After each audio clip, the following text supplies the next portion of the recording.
নমস্কার বন্ধুরা, কেমন আছেন সবাই? আমি তো খুব ভালো আছি।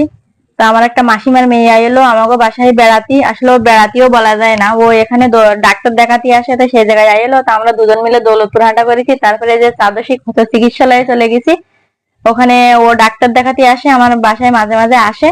তাই এখন ওই জায়গায় গেছি। এখন বাইরের পরিবেশ দেখে বুঝতে পারছি আসলে বাইরে কতটা ভিড়।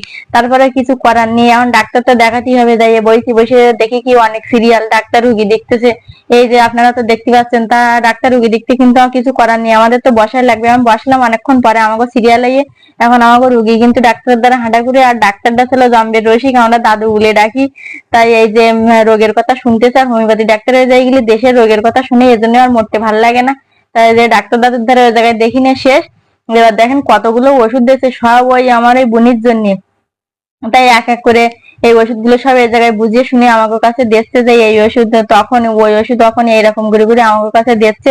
হোমিওপ্যাথি ওষুধ খাওয়ার তো আবার জন্মের নিয়ম। তারপরে তো এই ওষুধগুলো এখন আমরা বুঝে শুনে নিচ্ছি। তাদের কতটা ওষুধ হয়ে তাই দেখে না, মানুষের রোগ হলে আর কি করার আছে, ওষুধ তো খাতেই হবে। তারপরে এই যে একটা ওষুধ নিতে আবার ভুলে গেলাম, তো সেই ওষুধটা পরে আবার নিতে আইছি। ওই ওই যে ডাক্তার ওখানে একটা লোক থাকে, উনি আবার ডাকি আমাকে দেখছে। তার দুজন আমার সব ওষুধ নিয়ে আবার বেরোইছি দোকানের থেকে। এখন একটু যাচ্ছি দৌলতপুর বাজারের ভিতরে। তো দৌলতপুর বাজারের ভিতরে ঢুকে গেছি। এবার যাওয়ার পরে এই যে বোন কিছু কিনবে, তাই দৌলতপুর বাজারে আসলাম, না হলে একবারে বাসায় হাঁটা করতাম। তাই এই যে আইছে একটা জুতোর দোকানে, একটা জুতো কিনবে, তাই হচ্ছে জুতোর দোকানে আইছি। তাই এই যে জুতো পায়ে পুরে পুরে দেখতে হলো কোনটা ভাল লাগতেছে। তাই এখন যেটা ভাল লাগে তাই একটা কিনে নিয়ে যাবো। তার জুতো কেনা শেষ, তারপরে আইছি এই যে পা পোস্ট সেই সবগুলো কিন্তু ও কিনবে, ও বাড়ি নিয়ে যাবে। তাই ওর বাড়ি অনেক দূরই, খুলনায়। মাঝে মাঝে আসে ও ডাক্তার দেখাতে। তারপরে তো এই যে পাপোশটা পরে দেখলাম কোনটা ভালো হবে কোনটা কি, তারপরে দেখলাম, দেখার পরে এই যাত্রা কটা জিনিস কিনলাম। কেনার পরে সেই জায়গাতে বেরিয়েছি আরেক জায়গায় যেতে হবে। আরেক জায়গায় বলতে কি হাঁটতে হাঁটতে দুজন মিলে আবার হাঁটা করলাম দৌলতপুর মর্তুজা ম্যানশনের ভিতরে। ওই যায় কিছু দোকান আছে, ভালো ভালো টপস টপস পাওয়া যায়, তাই ও কিনবে, তাই গেছি। যাওয়ার পরে এই যে ও দূরে দূরে এই যে দেখতে কোনটা ওর ভালো লাগে কোনটা মানায়। তো তারপরে এই জায়গাতে দেখতে দেখতে কটা জামা নিছি।